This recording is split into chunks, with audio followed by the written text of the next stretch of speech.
Hi, friends. Welcome to the Anime Book Club podcast. I'm your host, DJ Montague. And I'm your host, Greg. And here we review anime from classics to brand new stuff, hidden gems, and controversial favorites. You'll hear all of our hot takes, rants, and genius observations. So thanks for tuning in, and buckle up because the episode starts now. By the way, friends, these episodes contain spoilers, so be careful and don't ruin this anime for yourself. You've been warned.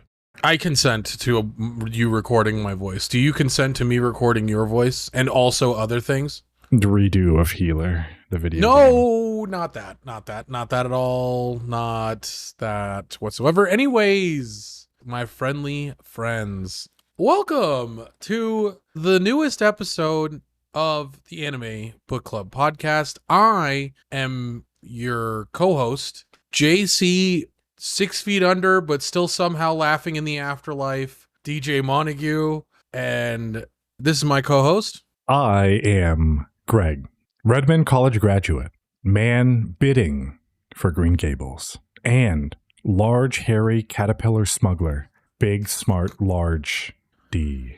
Jesus. That's great. Thank you guys so much for being here and listening to us. Today, we're going to be talking about the last 5 episodes of, I guess, the first half of the season of Anne Shirley. So episodes 9, 10, 11, and 12. Greg, how are you feeling about Anne Shirley? Anne Shirley is a treat. It is a good experience for all. And even though we're not going to cover the later episodes, I will cover the later episodes in our summer 2025 wrap up.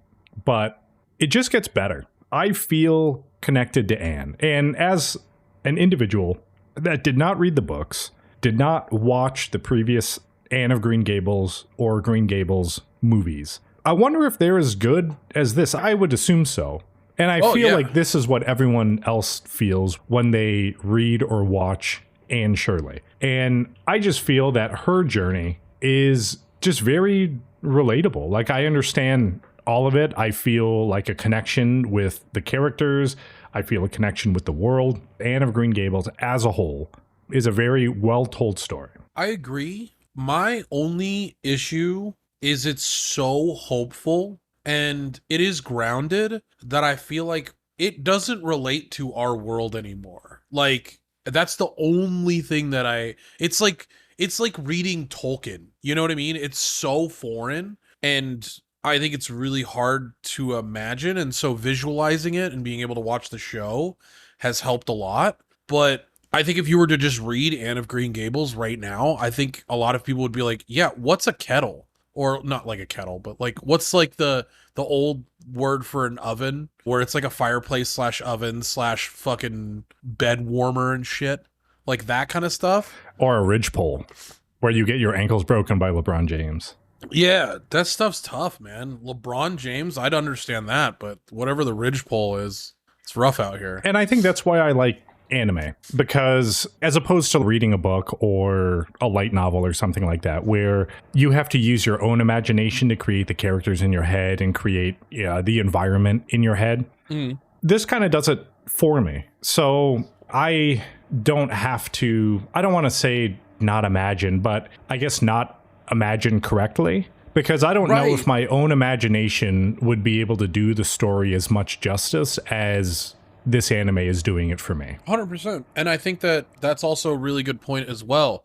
The whimsy of the anime and the paintings that we see in certain scene selections, like, it's beautiful. It is a hopeful show. And people that don't have that kind of imagination and don't have that kind of whimsical nature, maybe they've had a harder life and, you know, they're just not adjusted to this, being able to see it might seem really foreign but still exciting to watch. And that's what I do really, really like about Anne Shirley. To me, like, I worry that if you are going through like a more depressive era in life has its ups and downs, as we all do, that it wouldn't land as well for that person as it does for somebody like me, where I do relate to Anne, but I'm not Anne. Like, I'm not that person. I'm very much introverted. I'm not thinking about the world the way she does, but it is nice to see, and I appreciate it. Yeah, and I wonder if this is how people feel about like movie adaptations. Any Lord of the Rings stuff, the Dark Tower series, Stephen King stuff. Like if you read it and then you watched the It movies, like does it live up to your own imagination I mean, of that's what you believed it 90% of was? people say don't. It doesn't. Because, Yeah. like, if you've read the source material, usually you will not enjoy the movie because it's just you've imagined this entire world through words on a page. You are the blank canvas imprinted by Stephen King or Tolkien or whatever. Your version of the trance could be completely different mentally than what was described, even though Tolkien tried to describe it to you. It's like that kind of thing. Like getting all on the same page helps, I think, bring the whimsy forward. And I remember when I was younger, I read Stephen King's Desperation, I believe. And some of the scenes in that book, I imagined them. And yeah, like you really don't have any frame of reference because like how I imagine them, I just read the words and then my brain is like, okay, well, let's, paint this picture inside of your skull here and transfer it into your memories.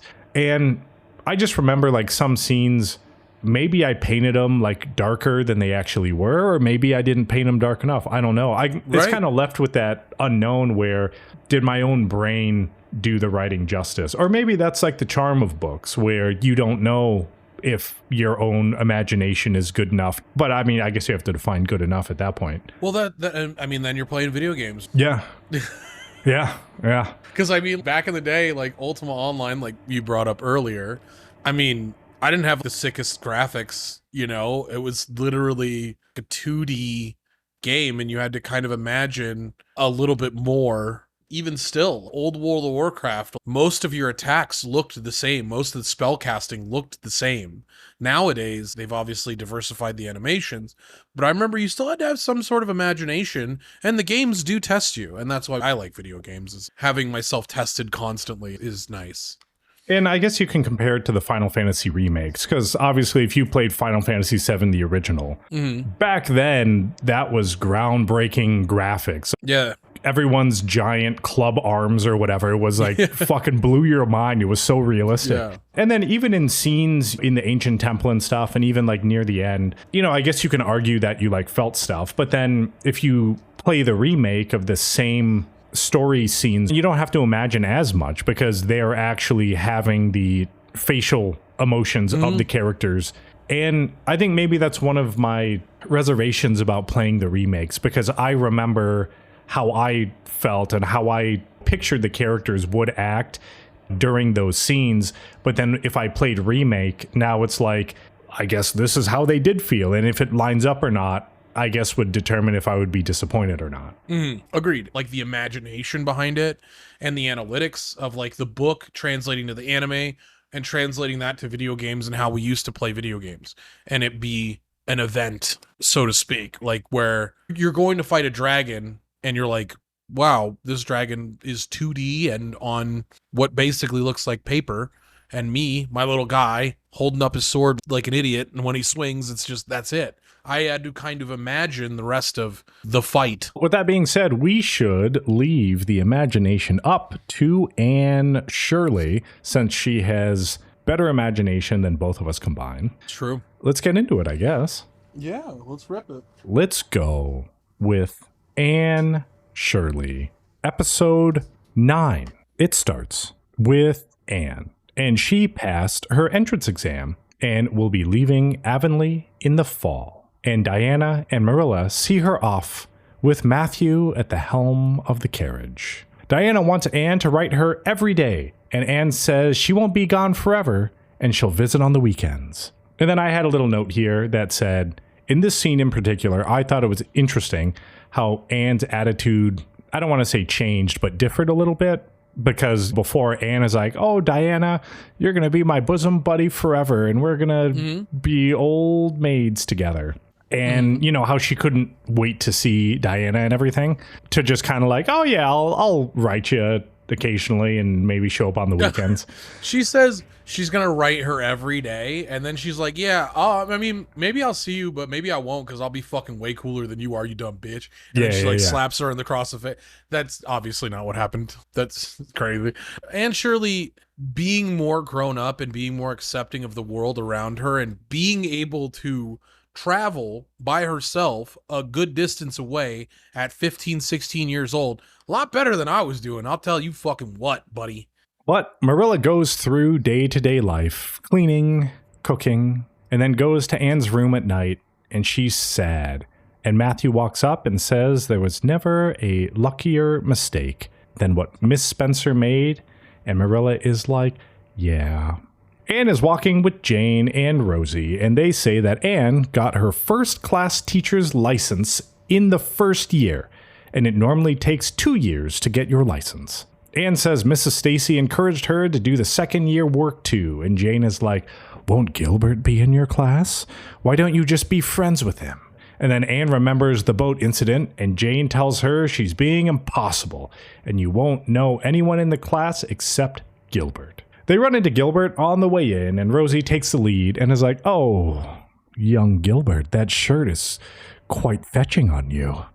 Don't say fetch. If it's never going to happen, we can't make fetch happen. Shout out Mean Girls. That was it. Nice. Anne is in class, and it narrates a letter to Diana saying it's so lonesome being surrounded by unfamiliar faces, and she wouldn't feel so out of place if Jane and Ruby went for first class too. And Anne wonders which girl will be her friend in this class, and she looks around and describes all of the girls' hair and eyes in detail. She continues narrating and says Gilbert looks determined as ever, and it seems he made his mind up to win the medal, and she's thankful for any familiar faces, even Gilbert's. Yeah, weird, stupid Gilbert. Well, I don't know. I guess I could relate. No, Greg. Okay. He's all right. An idiot. You're right. Gilbert dumb. She says she's lonely in her room by herself, but she won't cry. Then she cries. And she's like, well, I lied. And then she thinks about what Matthew and Marilla are doing. Josie walks in and is like, crybaby homesick fuck, I'm hungry. Dude, fuck Josie, dude. She's so much worse than Gilbert. Damn. Like, I'm warming up to Gilbert, but Josie could suck a fucking bag of dicks and a bag of rocks at the same time. I don't know if that would satiate her hunger. And she's like, Anne, didn't Marilla load you up with some treats? Give me some of that. Dude, she's the worst. Well, sorry. She's awful. Look at her. She's got so many cookies, and Josie's just like fucking scarfing them, dude. She's like, oh, these are supposed to last you 6 years? Yeah, they're going to last 6 minutes. Oh, damn. Yeah. Is that how Josie doing it? The box of rocks do? And dicks, yeah. Oh, damn. Okay. Well, I think Josie's 15. All right. Anne gives Josie some cookies. I meant as an adult, like later on in life, she sucks a bag of dicks. Oh. God, she's like 25 and she's like, are those cookies? Anyway, sorry.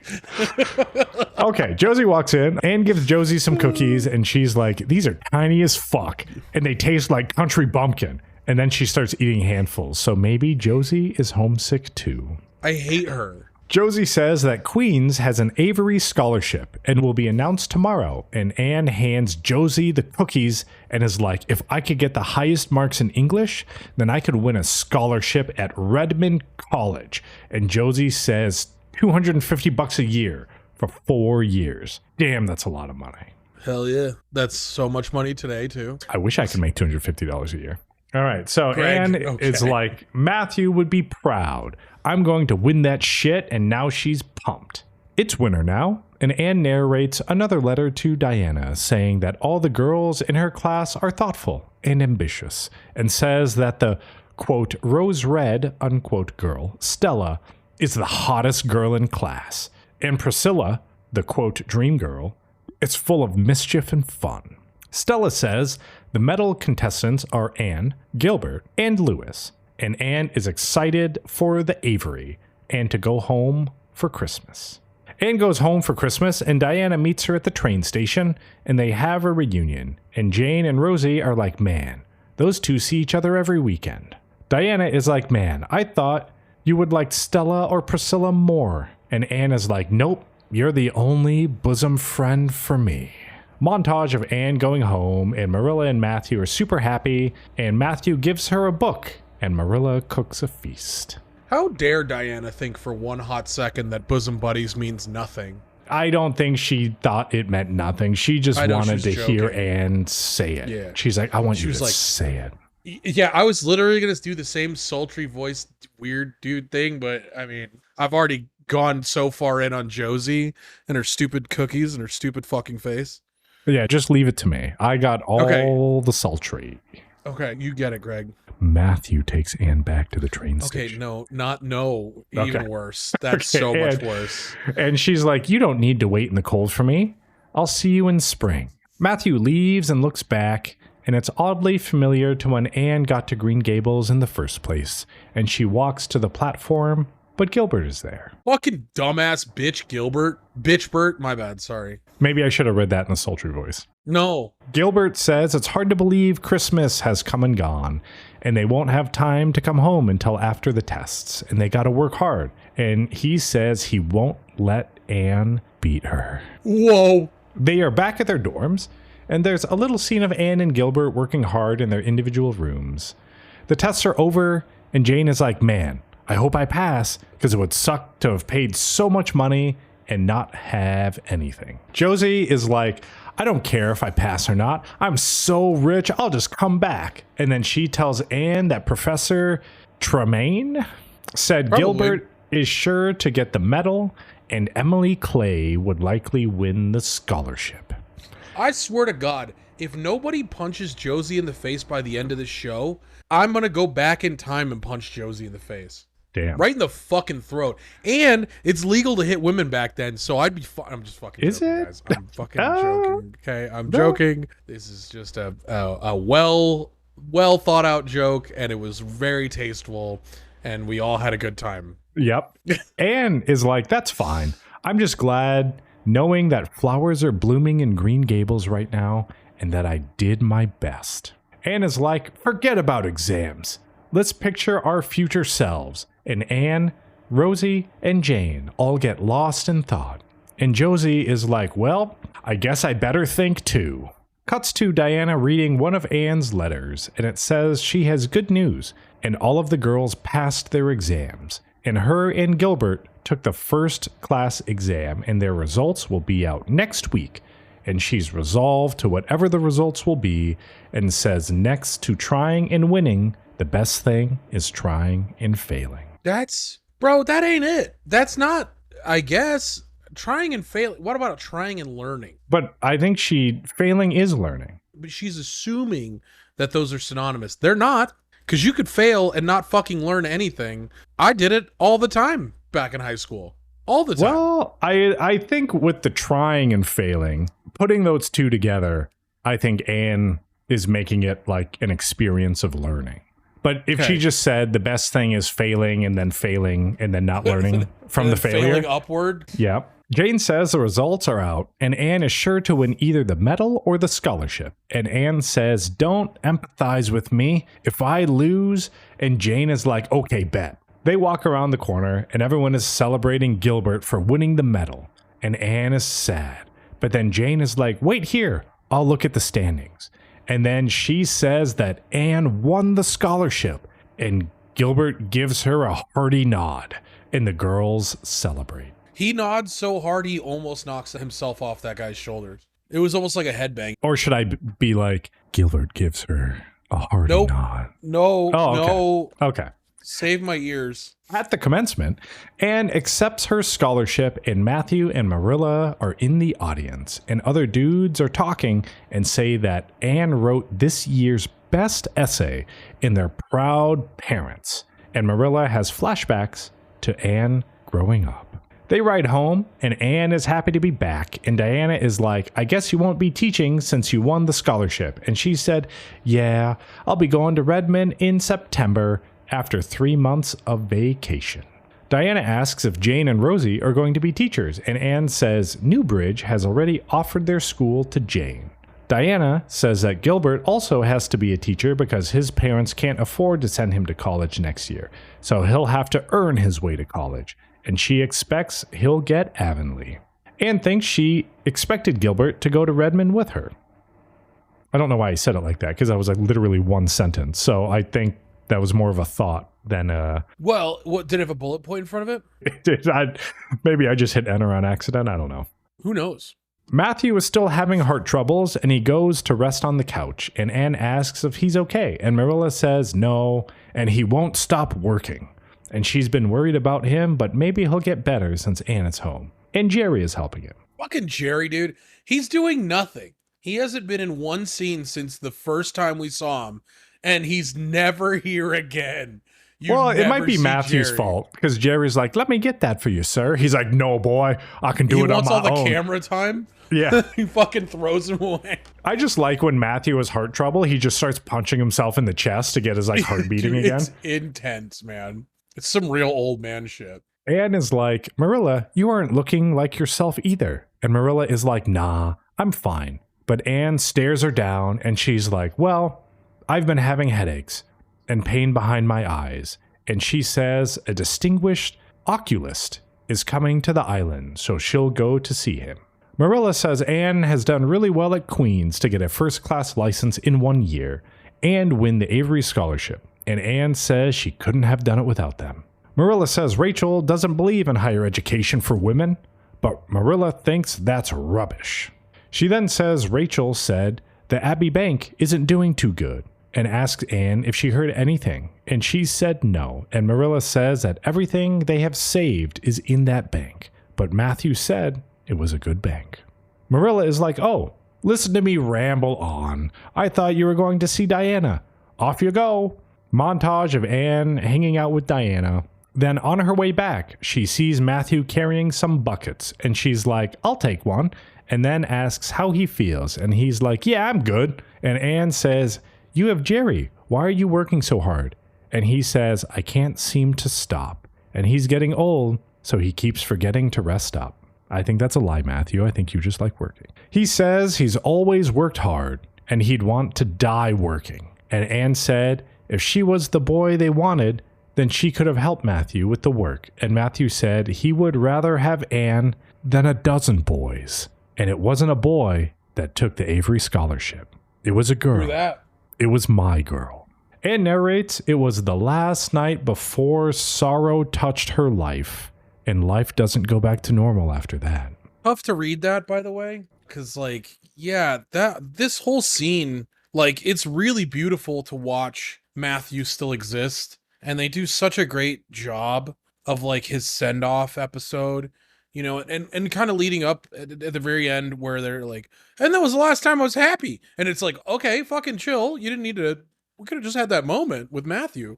But instead, like, look at this painting, right? Like, it's beautiful to see. And I really do, like, this is one of those shows, the older I get, the more that I've lived, the more I appreciate from the show and how they handle death and stuff like, it's really hard and to go through it in any capacity. So I think they do a great job. No, they do a good job. He said doo-doo. Yeah. I remember, like, when I was younger, and movies had this style scene where you have a proud parent and they're basically saying like, hey kid, I'm proud of you for doing what you were doing. And I always thought it was like cheesy and dumb. But as I'm farther along in life, I get it now. I get the whole proud parent thing. And yeah, I just, I like that. I like that idea of Matthew being that foster parent for Anne this whole time and still being proud of his foster daughter all the way to the end. Yeah, 100%. It's actually, I really, really do like their camaraderie, and whether or not Matthew was Anne's actual dad, like, that's her dad. You know what I mean? Yeah. Yep. And I've had that, you know, where my mom wasn't always there, you know, and I had a stepmom. And so for her to step up and like take on that role, that's incredibly hard. Like, they all they wanted was somebody to work in the fucking farm for them. You know what I mean? Because they just had so much to do and so much going on. And then they adopted their daughter, and it became such a huge part of their family, and really probably brought Marilla and Matthew even closer together. And it is a beautiful story the way they portray Matthew and Anne, and furthermore after this, Marilla and Anne. 20 years past me. I wonder if I would have felt the same way about this anime that I feel now. Probably not, actually. I wonder how I would have felt. Would I thought it was dumb? Would I thought it was slow? I'm not sure. But I guess it doesn't matter because we're in the here and now, and we are here in episode 10 of Anne Shirley. Anne is helping Marilla make breakfast, and Marilla comments that they aren't getting any younger, so the help is appreciated. And then Matthew walks in, and Anne has him try some of her cooking, and he's like, that shit fire. Matthew sits down to read the paper, and Anne is like, man, cooking is so much fun. And if we remember, back when Anne first arrived at Green Gables, she said cooking didn't leave anything to the imagination, but look at her now. She thinks it's fun. But then Matthew collapses, and Marilla tells her to have Jerry go get the doctor, and then go to the berries and get Rachel too. Rachel is there now with Marilla and Anne, and it looks like she's taking his pulse, and Rachel is like, I don't know if we can do anything for him. And Anne is like, no, Matthew isn't ... And Rachel is like, yeah, I think he is. The doctor gets there, and he said death happened instantaneously, and he probably didn't feel any pain, and it was probably brought on by some sort of shock. And then it zooms in on the newspaper, and it says Abbey Bank collapses. Dude, like this whole part, like obviously most likely Marilla and Anne didn't read the paper after this. They're in shock. They probably don't know what he was looking at. They had talked a little bit about them investing in Abbey Bank. I would assume Matthew's whole entire life savings probably was in this bank. Last episode, Marilla said that they had all of their savings in Abbey Bank. So you're correct in saying that like everything that they have ever had in terms of finances was held by this bank. Okay. I don't think Anne or Marilla read the paper afterwards. So I think this was more just for the viewers here. This was the sudden shock that put the final nail into Matthew. And probably at that time, like Matthew was probably the one handling all the finances anyway, I would assume. So for him, this became more of a shock. Yeah.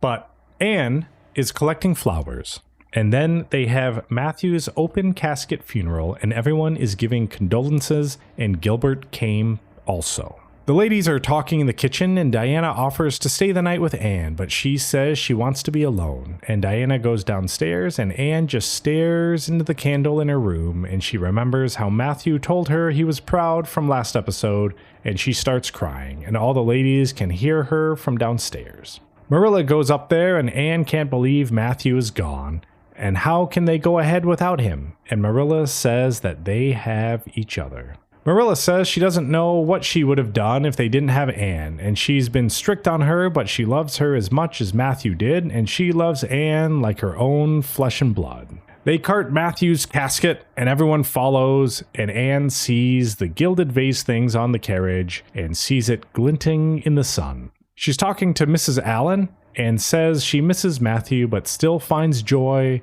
in the little buds in the garden.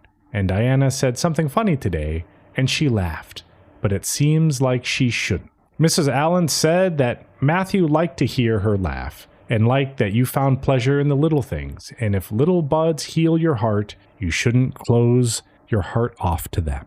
Anne then said she went to Matthew's grave to plant white Scotch roses, and perhaps the souls of all his little white roses were there to meet him in heaven.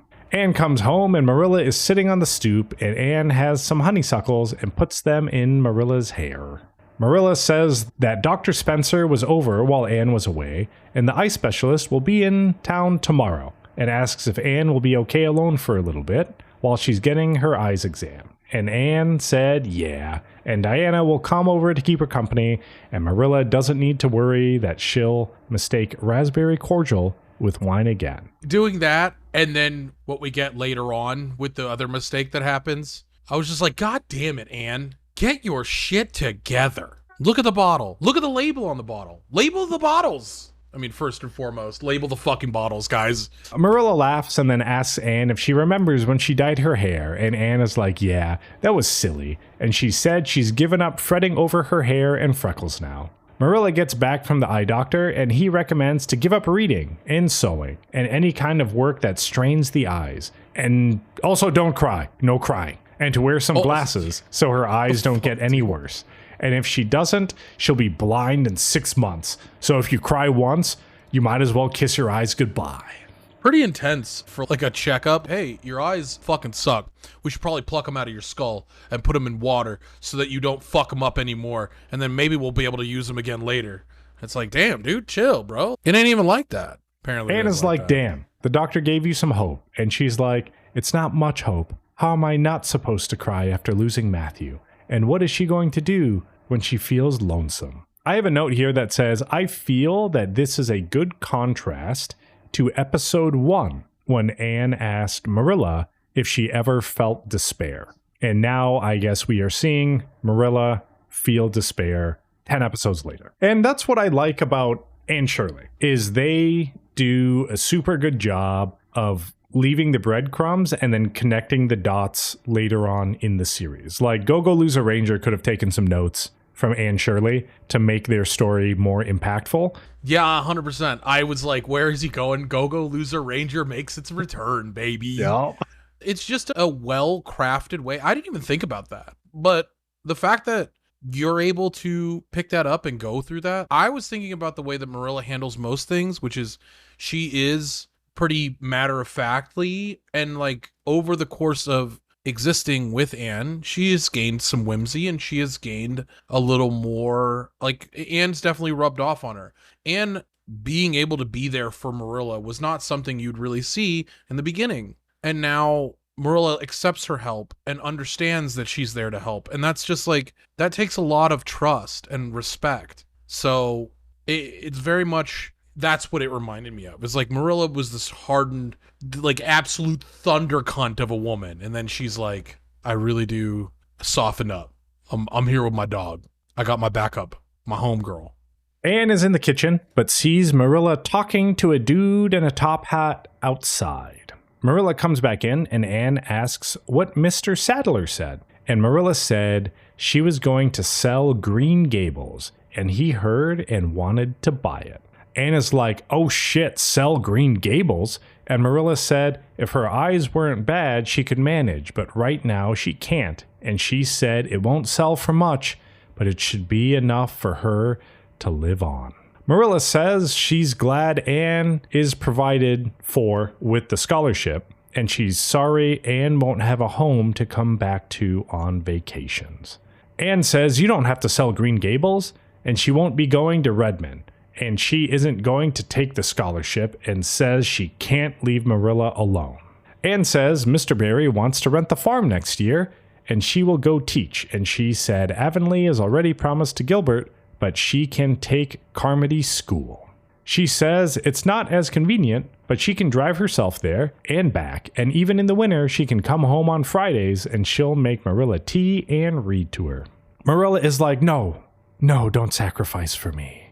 And Anne said, nothing could be worse than giving up Green Gables. And she's 16 and a half now, and every bit of obstinate as Marilla. And Marilla is like, I should make you go to college, but I know I can't. And she'll repay Anne somehow.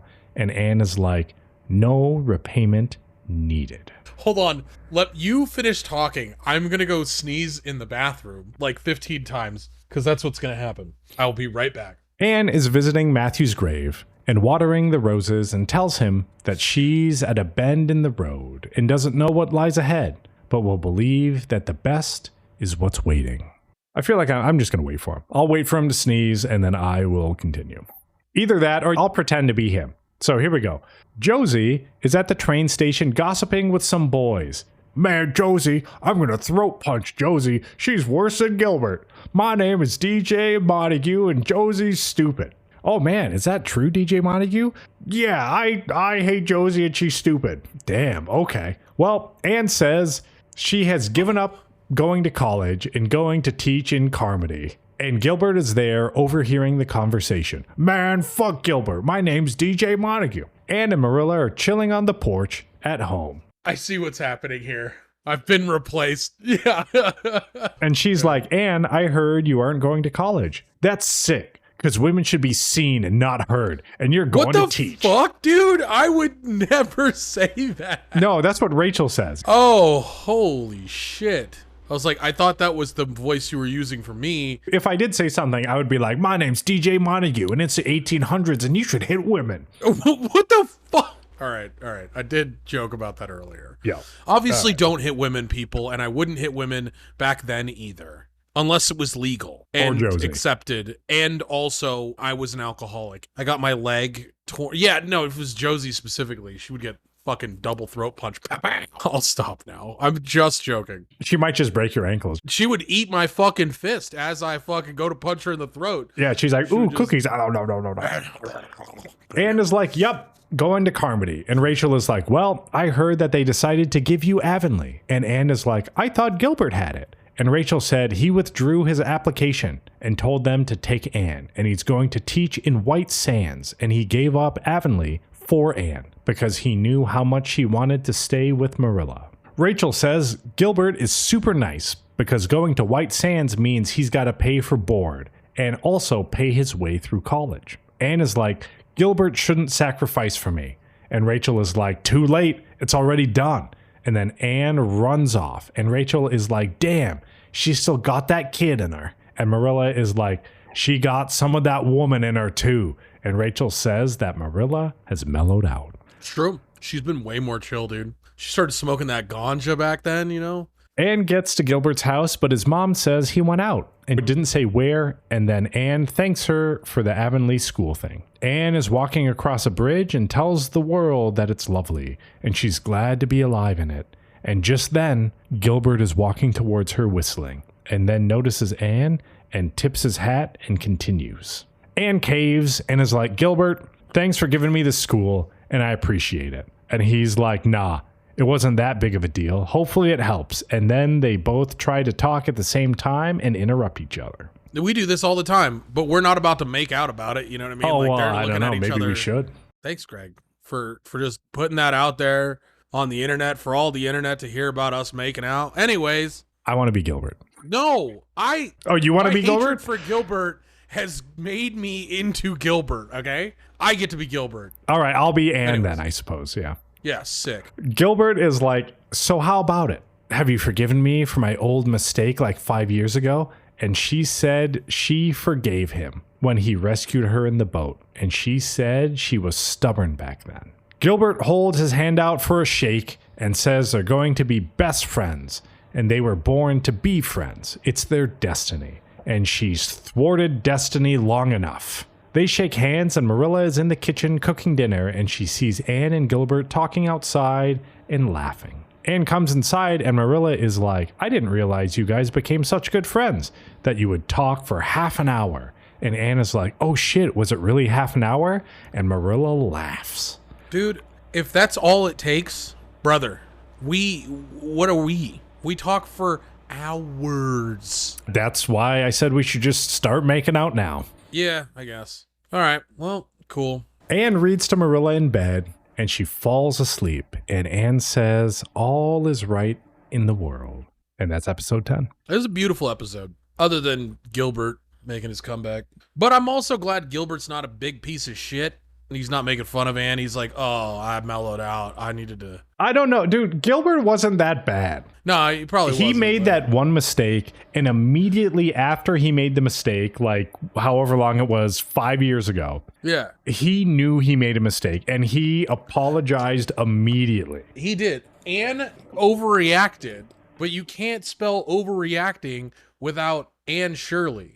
It's overreacting with an E. I did have red highlights in my hair at one point. Oh, yeah. I look like Rufio. There it is. Damn, Greg. Rufio. Oh, damn, dude. Look at the muscles, dude. Greg is fucking shredded back then, man. Not now. Now my eyes are bad and I only have 6 months to live, according to the doctor. Look at him go, dude. Look at this piece of man meat. Slurp, slurp. Damn. Yeah, good thing Josie's not here and I'm not a bag of rocks. But you are a bag of dick. Look at that guy. He's fucking veiny, dude. Look at him go. Okay, none of that matters, and it's going to get cut from the episode. We are No, on it's not. It's 11. live on the internet forever. No, it's here forever, ladies episode and 11. gentlemen. Never. Nope. It's here. And Anyways. Shirley. It's been 3 months since Matthew's passing, and Mr. Barry is tending the fields, and Anne and Marilla are still living at Green Gables, and tomorrow Anne starts teaching at Avonlea. Gilbert walks up and is like, Marilla seems to be doing better, and Anne says her headaches aren't as bad recently. Anne had Jane and Diana over, and they're like, damn, Marilla, that apple tart was divine. You gotta teach me someday. And Anne walks them all to the road, and Marilla is like, man, when did all these kids get so tall? Diana and Jane are talking, and they're like, Anne and Gilbert have become friends these past 3 months. Anne is like... Wink, wink, nudge, nudge. Yeah. Anne is saying how she wants to improve the Avonlea Hall and make Avonlea the best village it can be. And Gilbert is like, yeah, time to take action. And Diana is like, ooh, so romantic. Taking action? Nice. Good verbiage. You know who else is getting some action? Wink, wink, nudge, nudge. Josie? No, I hope not. Oh, who else is getting action? I don't know. Me? I don't like you on me? I don't know. No. I mean, technically, we did talk about making out a bunch, so maybe we're the ones getting action. I'm just gonna delete this whole episode. So they get to the split in the road, and Gilbert says he'll see them all next Friday, and he's off to White Sands, and Jane is off to Newbridge, and Diana is like, must be hard teaching strangers in a new town. Anna's like, nah.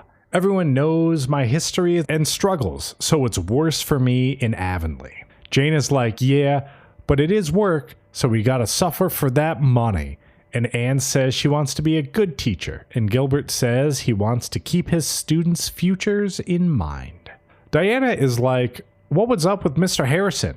And then says Anne sold their neighbor's cow. Oh, what the fuck did I just write?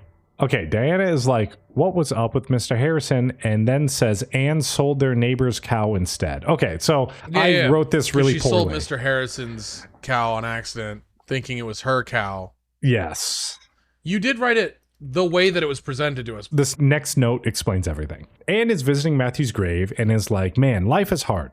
Mr. Harrison snapped it at her the other day, so she got mad, and she was like, I was sure that cow was your old one, Dolly, and thought that it broke out and got into Mr. Harrison's oats. Then Mr. Shearer came and sold the cow to him for $20, but then went home and Dolly was just chilling. So Anne sold Mr. Harrison's cow to Mr. Shearer, thinking that it was her cow, but it wasn't. Oh, the crazy shenanigans of the 1800s or wherever we're at.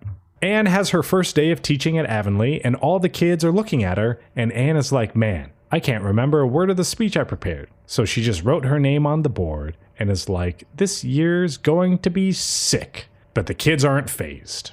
Anne sees a kid and has a flashback to Rachel saying that Mrs. George Pye took her husband's orphan nephew and he'll be in Anne's class. And Anne is like, oh, he's related to Josie? And Rachel is like, yeah, prepare for trouble. Make it double.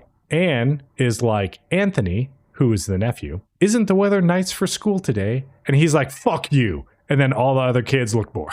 Dude, those kids are the fucking worst, by the way. I don't know. I mean, how old are they? No, fuck these kids, dude. Okay. These kids suck. All right. And you know who else sucks? Davey sucks. Damn. Little bitch. And yeah, it's like, here, my name's DJ Montague, and I hit women and kids.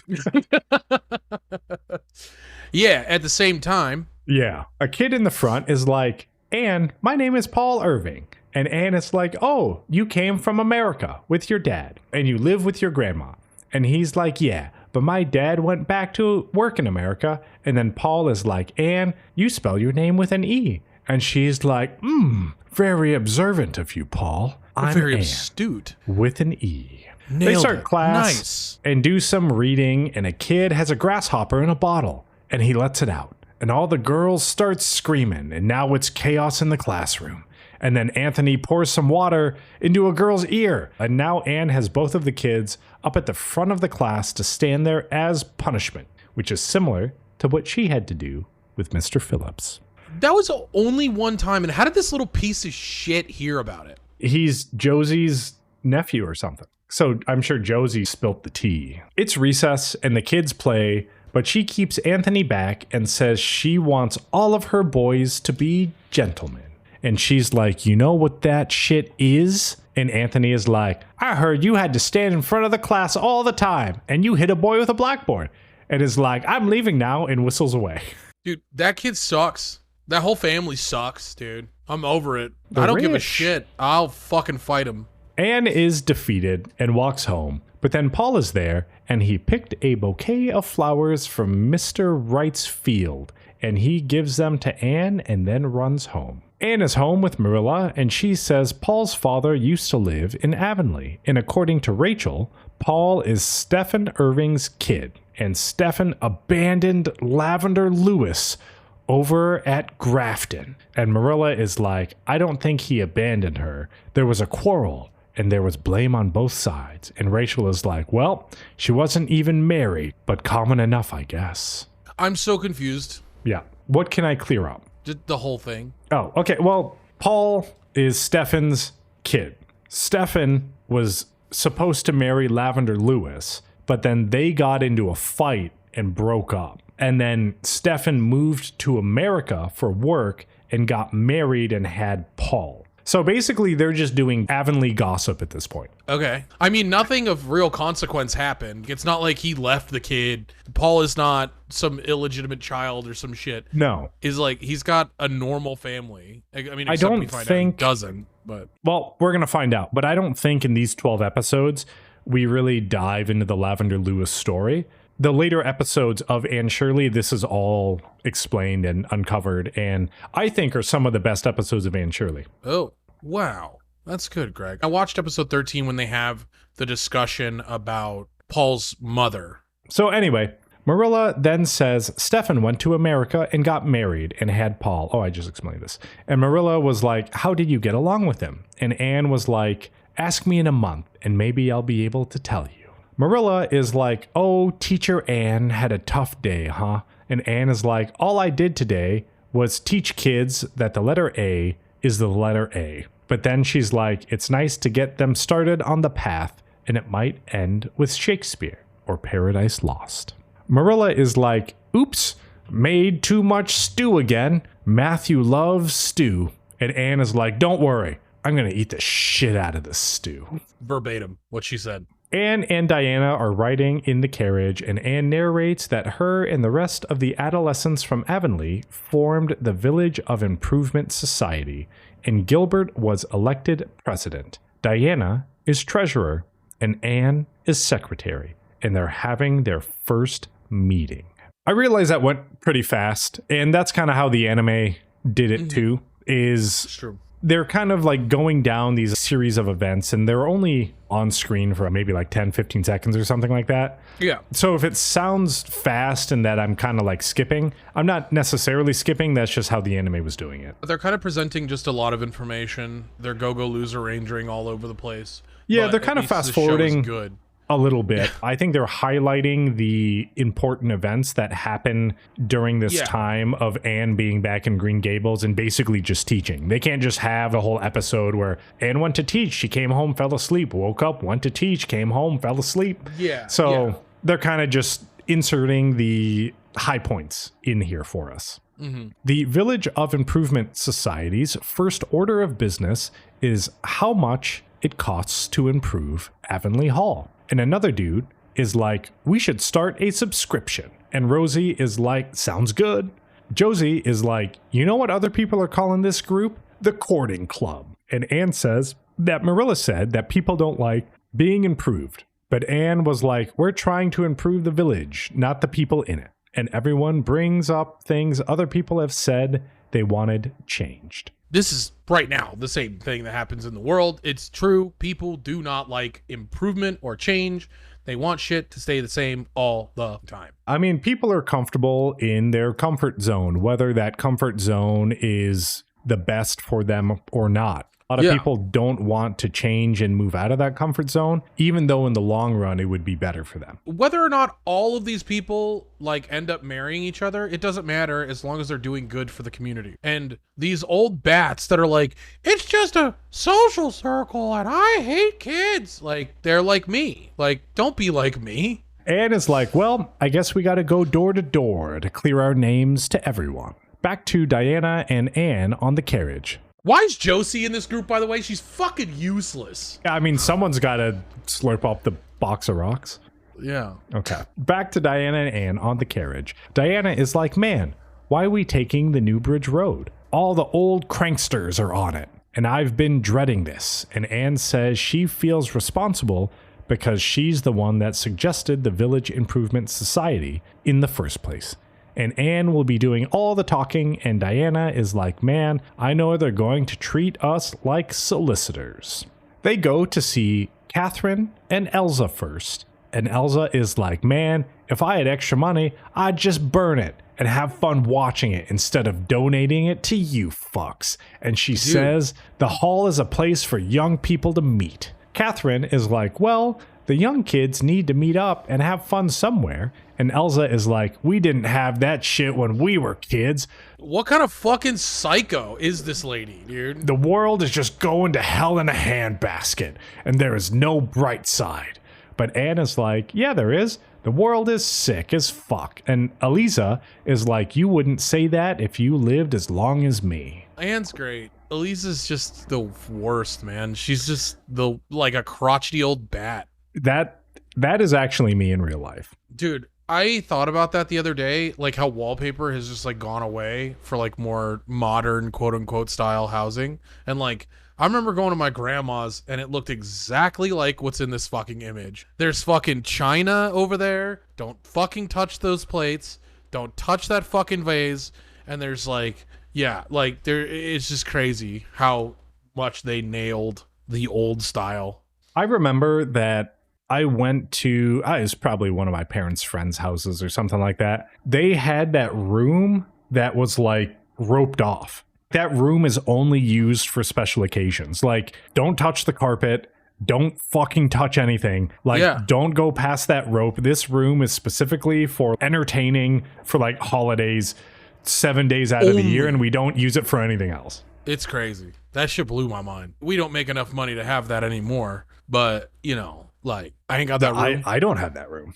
Elisa then takes some cheap shots at the girls and is like, Diana, how's your mom? She looks like shit recently. And then she's like, Anne, when is Marilla going to be blind as a bat? And Anne is like, hey, the doctor said she's going to be all right. And Elisa is like, nah, doctors lie like that all the time. How's your dead dad, you stupid bitch? And then you're just like, yeah, what the fuck, dude? This lady's the worst. Who? I mean, yeah, I get why she's alone and she's got to hang out with her sister, but this is who Marilla could have been. You know what I mean? Like, yeah, she could have been this crotchety old bat. Instead, we got like, hey, Marilla's like somewhat sensible, but this lady sucks. Anne and Diana leave and drive the carriage away, but Catherine runs out and is like, here, have some money for the society. And sorry, I can't give more, but I'm interested in it. And she says, don't let Eliza get you down. The world is getting better. And they receive 50 cents. They hit the Blair's house next, and Diana says, if Mrs. Blair is home, we're fucked, since Mr. Blair doesn't even get his hair cut without her permission, let alone all the hairs. That was my old man joke. It was good. It was good, Greg. I really appreciate it. Mr. Blair answers the door, and he's like, sorry, ladies, I can't get my apron off. And he says his wife went to the train station to see his sister from Montreal, and she told him to make cake and tea, but he's having a rough time. And he's like, these directions don't even make sense. It just says season with vanilla to taste. The girls help Mr. Blair make the cakes, and he's like, fuck yeah. And Mr. Blair has the apron on backwards. Love it. I'm such a huge fan of Mr. Blair. The girls leave and laugh about the silly events, but Mr. Blair gave them $4 for the society. Hell yeah. The girls are off to the Whites, and Diana says she's never met them, but hears that Mrs. White likes to keep things neat. They get there, and Mrs. White has newspapers on the ground and into the house to keep the floors clean. And she's like, wipe your feet on the grass, then walk on the paper. And they come in, but there's a fly in the house, and Mrs. White is freaking out, and the girls have to stifle their laughs. They ride off to their last location, but they see Mr. and Mrs. Dixon with Mrs. White's grandma. They say hello, and Mr. Dixon is like, "Did you hear the news? Mrs. White's son had the baby boy he was hoping for," and the girls are like, "Congrats." And Mrs. White's grandma is like, "Oh, Lorenzo, he's the shittiest son I've ever had and the shittiest dude on the island, but right now, he's the most generous man in Avonlea." Anna's like, "Oh fuck, let's hit that dude up next." And Diana's like, "Gilbert was going to get to him, but Anne said he isn't scheduled until next week, and we got to strike while the iron's hot." They get there, and Lorenzo is like, "Fuck yeah, I'll donate, but put me down for $1 more than the highest subscriber." And Anne is like, "Mr. Blair gave us $4. And he's like, "Fuck yeah, I'll do $5. Now come on in and look at my baby." And Diana and Anne are like, "Oh shit, that's a cute ass baby." And Lorenzo is like, "Ha, of course it is." I only make cute babies. Have you seen me? I'm fucking killing it. Here's $5. Get the fuck out of my house. Anne is like, "We'll hit the Harrisons on the way home." And Diana is like, "Jane and Josie are supposed to hit that." And Anne is like, "Nah, they scared." And Diana is like, "They're only scared because you sold his fucking cow on accident." And Anne is like, "More reason for me to go see him. I baked him a cake and gave him our Jersey cows, so we tight as fuck." They get there, and Mr. Harrison is like, "Nah, I won't donate." And then his parent is like, "Anne is a fucking ginger." And he's like, "Oh shit, sorry about that." Dude, that shit was fucking, you literally exactly how racist that fucking parent is. You nailed it, Greg. That was really, wow. By the way, Greg would never say such a thing that's, fucked up. They all meet back up and give the donations, and they're like, "We can work on the hall before this year is up." And Gilbert and Anne smile at each other. And then they wink, and then it cuts to Anne and Gilbert, who are chilling and talking about how teaching is hard. So hard. And Anne is like, "Man, I got 40 more years of this shit." But Gilbert is like, "I heard all the kids like you." And she's like, "Yeah, but they don't respect me." 40 more years of this bullshit, dude. Yeah, like, welcome to life, Anne. Like, fuck. Yeah, it was pretty intense. Gilbert says his dad is better and has come to live with them, but he says illness and circumstance keep more than a few of his pupils from their parents, and he wants to become a doctor and fight disease and pain, and he wants to show his gratitude for everyone that lived before him by doing something for the people that will live after him. Anne is like, "Oh fuck, that was profound." And she says she wants to make people have a more pleasant time before of her, and Gilbert thinks that she's doing that every day. Okay, well, I still can't write, but I think Anne is just trying to say that she wants people to be happy. It's true. These kids are really getting it together, And I'm glad Gilbert has stopped being a giant piece of shit. He stopped being a giant piece of shit like 6 or 7 years ago. He stopped being a piece of shit the second he accidentally called Anne a carrot. And anyway, episode 12. Here we go. I'm going to call it mid-season finale of Anne Shirley, even though they don't officially call it that. Yeah, it feels like it's the beginning of the next season, this episode. Yeah. And that's why I watched episode 13. I originally thought that Anne Shirley was going to be 26 episodes, but it's only 24. So, mid-season finale, Anne Shirley, episode 12. I'll review the last 12 episodes for the summer 2025 wrap-up episode that we do. But Roger that. It's been a month since Anne started teaching at Avonlea. And just as she started to get used to it, a shocking change came along to stir up her life. Rachel is being nosy and spies Marilla driving home from a relative's funeral, and she's got twins with her. And Rachel and her husband say that they lost their dad early, and now their mother died too, and she sees the boy trying to grab the horse's tail, and the girl is sitting all proper in the back, and she says Anne will be happy since she loves kids. Dude, the 1800s?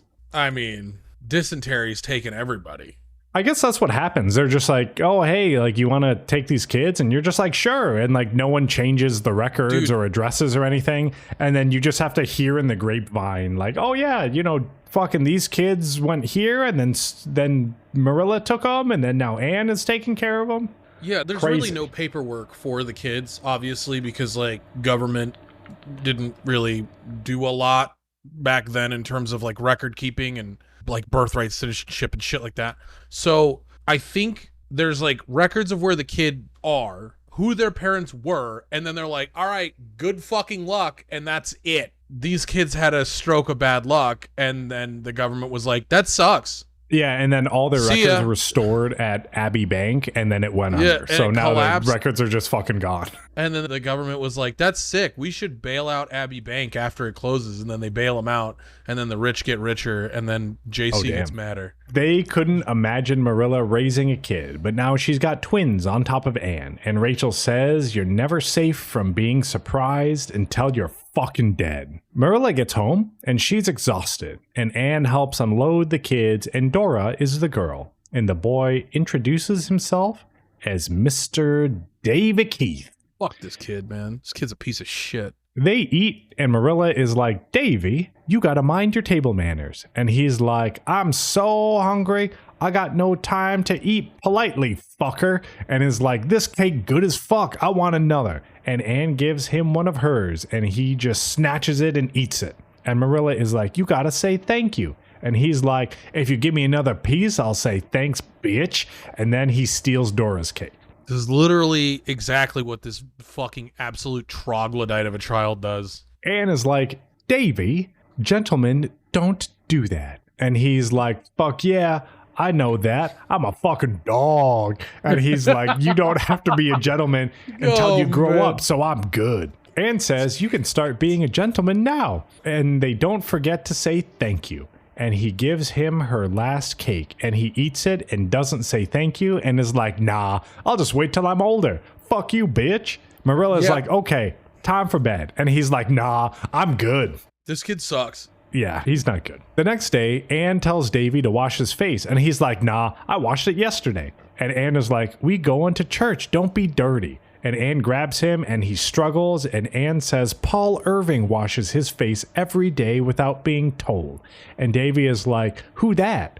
And Anne says, a pupil. And he's like, you like him? And she's like, yup, he's sick. And then Marilla calls for them, and Davy weasels out. They go to church and see Paul, and Anne calls him over, and he's nice and polite to Marilla, and Anne introduces Davy and Dora, and Davy is like, man, fuck you. In church, Davy is like, fuck you, Paul, and gets bored and pulls out a giant big hairy caterpillar he was hiding in his pocket and puts it down the shirt of the random girl in front of him, and the girl freaks out and Davy laughs. They get home and Marilla just makes Davy stay in his room, and he's like, sick, don't mind if I do. And then Anne brings him food and says Paul probably wouldn't have dropped a caterpillar down a girl's shirt, huh? And Anne is like, yup. But then he's like, well, it was fun to make the girl squirm, so I don't give a fuck. Anne is at the village improvement meeting, and Davy is making mud balls outside, and Dora is chilling inside, and they talk about how to improve the Avonlea Hall. They're going to paint the roof red and the walls green, and they'll ask Roger Pye to do the job. But then Dora sees Davy waving to her from the window. They conclude, and Anne is like, where's Dora? And Diana says she went out back with Davy. And Anne goes to get her, and she's all covered in mud, and says that Davy made her walk the pigpen fence. And Anne is like, oh no, don't tell me you did it. And she's like, yeah, I tried, but I fell. They wash her clothes, and Marilla reads her a story, and Anne goes to scold Davy. And he's like, Dora didn't help me make mud pies because she's afraid of getting her clothes dirty. And that made me mad. And he's like, Paul probably wouldn't have made his sister do that, huh? And Anne is like, nope. And then Davy hugs her and is like, Anne, why don't you like me? And she's like, no, I like you. But I'd like you better if you weren't such a shitlord. And he's like, I also did something else, but I'm scared to tell you. This little fucking monster of a person. He is a fucking goblin human. Okay? This kid is the worst. No one likes you because you're a giant piece of shit. We don't care if you just lost both of your parents. Don't be a piece of shit. Them's the rules. How does a kid learn not to be a piece of shit if he has no parents to teach him? Well, he's got two parents in Marilla and Anne now, and he just doesn't listen to them. And he's like, "Oh, are you mad at me?" And she's like, "Yeah, you kind of suck." And he's like, "Oh, sorry about that. I won't be a piece of shit." Like, I would fucking slap the shit out of this kid. I don't know when his dad died, and I'm sure when his dad died, it was probably hard for like his the mom. day before. You know what I mean? Like, yeah, like the day before Marilla was up there, and she's like, "Oh, hey, what's up?" And he's like, "Yeah, I'm having my funeral tomorrow," and then just like died. And then Marilla was like, "Okay, well, now I guess I got to take the kids," and that's what happened because it's the 1800s, and Davy's not good, but you have to nurture the kids. I agree. And teach them. Wholeheartedly, Greg. The way that I say it in my brain and out loud to the stream and to the podcast is a joke. But I would throw this child through a barn door head first. Watch him get fucking donkey kicked by a fucking horse just straight in the mouth. Instant death. Fatality. I'd fucking raise my hand. Sorry. Davy smiles and says he put a toad in Marilla's bed and said, "You can get it if you want, but Anne, won't it be more funny if you didn't?" You want to be in on a joke? Wouldn't this be sick? Yeah. Yeah, this kid sucks. Yeah, it's kind of scary because it's kind of like serial killer behavior. Yeah, no, this kid is 100% like the 1800s strangler. Like this was the making of it. Yeah, he's like, they could be alive, but wouldn't it be funnier if they were dead? Yeah. Wouldn't it be sick if she fell down a well and nobody came to find her?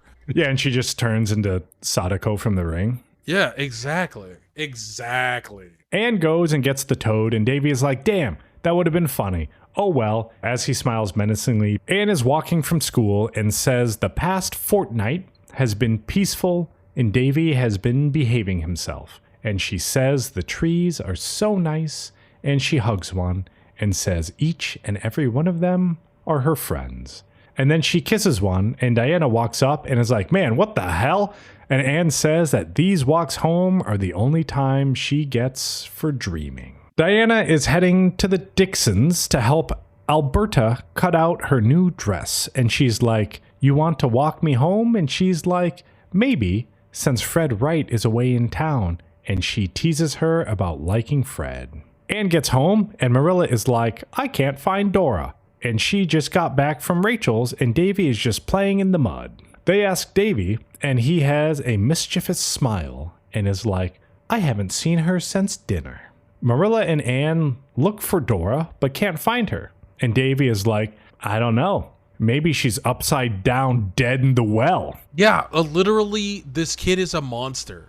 They go look, but don't see anything down there, and they go get Mr. Barry to help. And Davy is just sitting there smiling, and Mr. Barry is like, "She's not in the well," and asks Davy where his sister is, and he's like, "No clue. Maybe she got stolen. Who knows? Or maybe she's dead."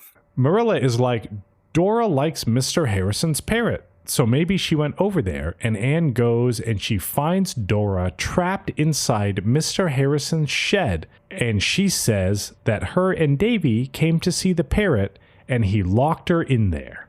Anne has a determined look on her face and gets back and tells Marilla and Mr. Barry Dora is safe, and then asks where Davy is. And Marilla said he was hiding in the stable. Marilla takes Dora away, and Anne asks Davy why he's a shitlord, and he said because it's fun. And Anne said that he told a lie, and he's like, "Well, of course, I had to so you guys would get scared, and so it would be fun." And then Anne starts crying, and she's like, "What you did was wrong."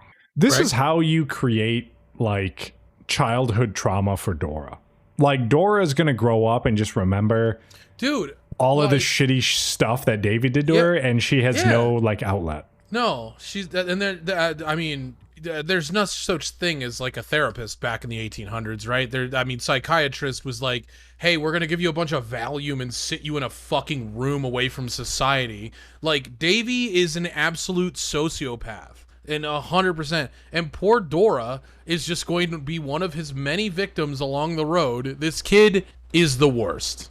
Well, I don't know, because Davy starts crying and apologizes and said that all of Mr. Sprott's children told them all the time, and how was he supposed to know what was wrong? And he's like, well, Paul probably doesn't tell lies, and he said he's been trying to be good like him. Yeah, okay, kid. I mean, he does have a point. All the kids were lying. They all told whoppers. Yeah, whoppers, and no one said that a whopper was wrong. Yeah, I mean, which is, I mean, I Davey get it. sucks, but it's true. He is a child, and he is imprinting, like, he is an imprint of the world around him. But now he's in a different place, and obviously they need to keep teaching him to be a better human. But that doesn't remove the PTSD that Dora is going to have. Yeah, Dora's just, she's fucked. Like, Davey will get better, but then Dora is fucked up for life. He'll forget about all of this because he's be like, oh, yeah, no, I was a piece of shit, but I got better. So see, everything's fine. Yep.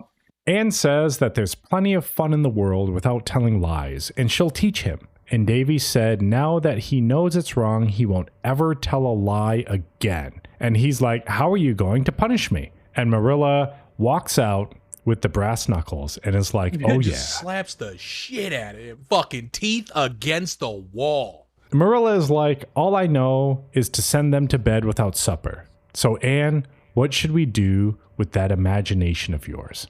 Anne says she only imagines wearing a shirt from it-aesthetics.com, and she also saved 10% off.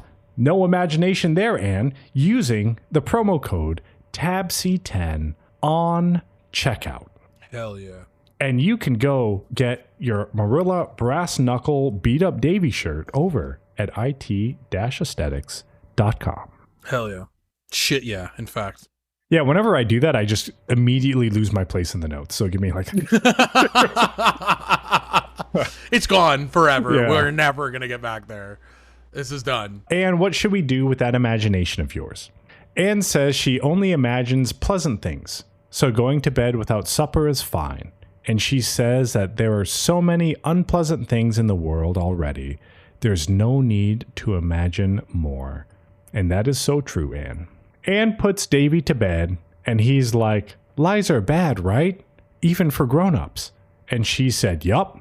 Then he said Marilla is bad because she told a lie. And Anne was like, nah, I don't think so. And he said that Marilla said that if he didn't say his prayers every night, then he wouldn't get a tub of Gamersups from gamersups.gg, where you can get flavors limited edition like Davy's Nightmare using promo code DJ Montague at checkout to save yourself 10% off. But Davy isn't allowed to use it. He doesn't get 10% off, and he doesn't get supper. Dude. I recently ordered Sakura Splash by Silvervale, Kissy Kissy Passion by Numi, Foxley by Foxy Rain, and Bloodlust. Those are the new 4 flavors that I'm getting, and you should absolutely use the DJ Montague at checkout and get yourself 10% off, because it's fucking delicious. I drink this shit every day now. I got the limited edition Darling in the Franxx flavor. I was going to get that, but I feel like a poser if I did. Oh, why is that? Because I didn't watch Darling in the Franxx. Oh, I love Darling in the Franxx. I also got a free Valkyrie waifu cup with my order. Yeah, I got a waifu cup as well. Whenever I buy Gamersups, I usually get a waifu cup, and then I get a second one specifically so I could use one to drink out of, and then the other one is just for show. Or for, I keep it as a collector's item, I guess. Oh, that's cool. Yeah. Okay, back to the show here. Davy says Marilla is bad because she told a lie, and he said Marilla said that if he didn't say his prayers every night, something bad would happen. But he hasn't been doing it, and nothing has happened. Anne says, well, something dreadful did happen today. And he's like, bed without supper? That's nothing. I eat that shit for breakfast. Well, he actually says, I eat twice as much at breakfast in preparation for getting sent to bed without supper. Yeah. Anne is like, that's not it. You told a lie, and that's pretty dreadful. You whoppered it, dude. Yeah, therefore Marilla didn't whopper. Davy is like, oh shit, I thought the What bad thing would perception, have been dude. exciting, and then falls asleep. Anne tells Marilla what he said, and she laughed, and she's like, well, I guess I shouldn't have said that. And she heard a minister say that to a kid once. And Anne is like, yeah, would work on most, but Davy isn't so easily satisfied. Marilla says she doesn't know what they're going to do with Davy and Dora, because Dora is so good. But Anne says good kids have their own challenges too. And remember, I was bad when I first came here. And they laugh, and Anne says Davy's mind needs something to occupy it. It's just like hers. He needs video games, dude. And they don't exist in the 1800s. This kid is fucking screwed. Well, so is Dora, and it's not even her fault. I mean, he needs an iPad or something. Like, this kid, he's going to be an iPad kid, but at least he's, like, away from society for 10 minutes. Fuck. No, dude. he needs hard labor. That's what he needs. Yeah, he needs a life put him on sentence the to hard train labor. development. Like, get him hammering nails on train tracks. Or mining coal. Fucking A, get him the black lung. Get this kid out of here. She says Marilla and Matthew helped get her to where she is now, and she wants to do the same thing for these kids. And Anne says, perhaps we always love best the people who need us, and those kids need us bad. And Marilla says, Matthew said that to me once before. And Anne is like, oh damn, who did Matthew need? And Marilla raises her eyebrow, and Anne is like, oh, you must tell me. And Marilla's like, oh, Anne, it's you, silly goose. Got her. And that's it. That is episode 12 of Anne Shirley. I mean, there's not a lot that we really need to wrap up with Anne Shirley because we've talked about how much we've liked it this whole time. I think it's just a good show, and it's just a fun experience. I think it's very like Apocalypse Hotel-esque, where I think everyone can get something out of this anime. I can't speak for the books and the old movies and all the other stuff, but I imagine you can get something out of those as well. It takes you for like a ride on life, basically. You start out with Anne and how she grew up and the trouble she got into and how she acted when she was a kid. She's now reached her adolescent years, I guess, in that time frame. And now she's basically grown up. Marilla even said it. She doesn't imagine as much. Anne's response was because life is fucking getting hard. Yep. And back when you're a kid, you really don't have to worry about too much. But as days go on, you have more and more stuff that is on your plate that you have to take care of. And you kind of lose the simpler things that you took part in when you were younger. Not saying that they disappear for good, but they're more few and far between. And I guess to Anne's point, it makes them a little bit sweeter. Now that you don't always experience them, you just have the fucking drudging through 40 years of teaching and barely get to imagine stuff only on your way home from work, like in your car as you sit there fucking in complete silence and rush hour. That's the only time you get to imagine. Yeah. I'm glad Anne's now a part of the real world. And I mean, you've obviously seen more. There's like 18 episodes out right now, right? Or 19? Yeah, I think it's 18 at this point. Yeah, and it continues on with, obviously, Davy and Dora, her teaching, at least what I watched in episode 13. I would say I would give this anime a 7 or an 8, probably closer to an 8, like a 7.7, because it's good for everybody, and I love the whimsy, and I love the cheerfulness of it, but I also love the realism of it, like the real issues that you're having. Matthew dying's sad. It's a sad time. And I've lost parents, and I watched that, and it's like, it's hard to go through, one, obviously. It's also hard to continue to watch that in real media, but it's also good because you get to celebrate and remember what, even in inopportune times, and remind yourself of the good of those people. This is another one I would recommend for anybody. And this may even be like a really good entry anime for some people that aren't into anime at all. But if at some point, maybe in school, or you're familiar with the story of Anne Shirley, like you kind of already have your foot in the anime door at that point with this anime. So for like even brand new anime viewers, I would say Anne Shirley would be like a really good one to start with, along with Apocalypse Hotel.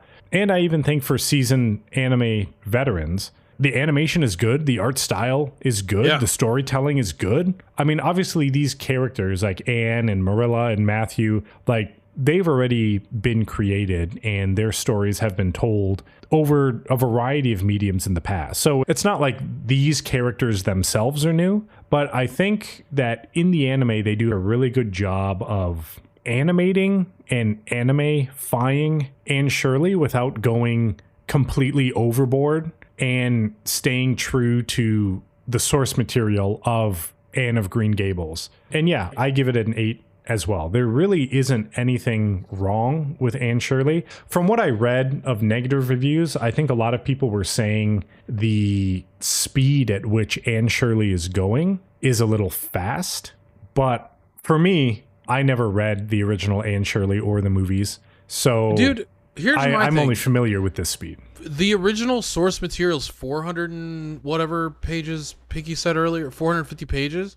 I mean, if you really wanted to, you could bang that out probably in like a weekend, no problem. This show, as of right now, if you'd say 25 minutes per episode, let's say 2 1/10 episodes per hour, give yourself some breaks. I mean, you're looking at minimum of 10 hours, 12 hours of watch time for this show, like as of right now. Anne of Green Gables, I think, is like a series. Someone can correct me if I'm wrong here, but a quick Google search here. Apparently there's, according to this website I'm reading, there's 9 books about Anne's family. Yeah, because you have Anne of Green Gables, then you have Anne of Avonlea, Anne of the Island, Anne of Windy Poplars, Anne's House of Dreams, Anne of Ingleside, Rainbow Valley, and Rilla of Ingleside. Marilla of Ingleside? No, just Marilla without a ma. It's just Rilla. Oh, she went back to her roots. I would assume that's like fucking Anne's kid. Maybe. Yeah, exactly. I fucking knew it. And I think in terms of movies as well, you do have Anne of Green Gables, Anne of Avonlea, and then Anne of Green Gables continuation after that. Mm-hmm. Oh, and apparently there's an Anne of Green Gables, A New Beginning. So, I mean, there is like a ton of material on Anne of Green Gables. And I think like in school, like I don't think we read like all of it. Like you would read Anne of Green Gables, which I think goes up to like before she goes to college or whatever. And then like Anne of Avonlea covers like a different span of her life. So I think Anne of Green Gables is basically like whatever, 14 to 16 years old for Anne. There's a lot of content. And I think what the anime is doing is all of it. It's not just Anne of Green Gables, which I think is why they call it Anne Shirley, because it's not just covering like the Anne of Green Gables book. It's covering the entire collection of Anne of Green Gables. I would recommend this to pretty much like any new anime watcher, because this is a story we've heard before. It is simplistic. It is beautiful to watch. And I've said the contrast is like turned up to 11, but the colors are beautiful and it's something to enjoy. It's definitely a different art style. It does have that like watercolor-esque backgrounds. It does have like the high contrast. It does get dark when it needs to. And yeah, it's just an overall good balance. And if you need to cleanse your palate from depressed Go Loser Ranger. Yeah, like depressed shonen, like get cast down from the world, work your way back up for revenge. And did you just gotcha Yakutas, dude? I did. Okay. Full recommend. Watch Anne Shirley. Don't watch Go Loser Ranger. Do not do it. Or you can. I'm not telling you how to live your life. I wouldn't watch Go Loser Ranger again. Let's say that. I would fight you if you watch Go Loser Ranger again. Greg, thank you so much for staying up late for us. Thank you so much, friends. We really appreciate you being here. Make sure you check out it-aesthetics.com for some awesome shirts that we wear. And also, tab C10 for 10% off your order. Also, Gamer Subs. Fucking delicious. DJ Montague at checkout, 10% off that order. You can check us out on the Instagrams at the Anime Book Club Podcast. You can check us out on Spotify, Apple Podcasts, YouTube, and any other platform that you listen to podcasts. And you can check us out on the internets at theanimebookclub.com. Also, twitch.tv/DJ Montague. for our live show. And the moral of today's story is rely on others, like Marilla is relying on Anne. It may be easy to offer a helping hand, but it is way harder to ask for help. So don't be afraid to ask for help, especially from your friends and family. We all rely on each other, and we all support each other. 100p. I agree wholeheartedly with that. I have to sneeze again. Oh, Jesus Christ, dude. It's the allergies at night. They just go fucking wild. Thank you, friends. Just say bye. Greg, say bye. Goodbye.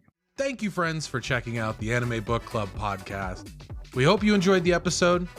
And if you don't want to miss the next one, follow us on the socials where we announce new episodes, content, and other cool stuff. You can also check out our anime list with our rankings and follow along with what we're currently watching and what we have watched in the past. All the links are in the description. See you in the next one. Bye!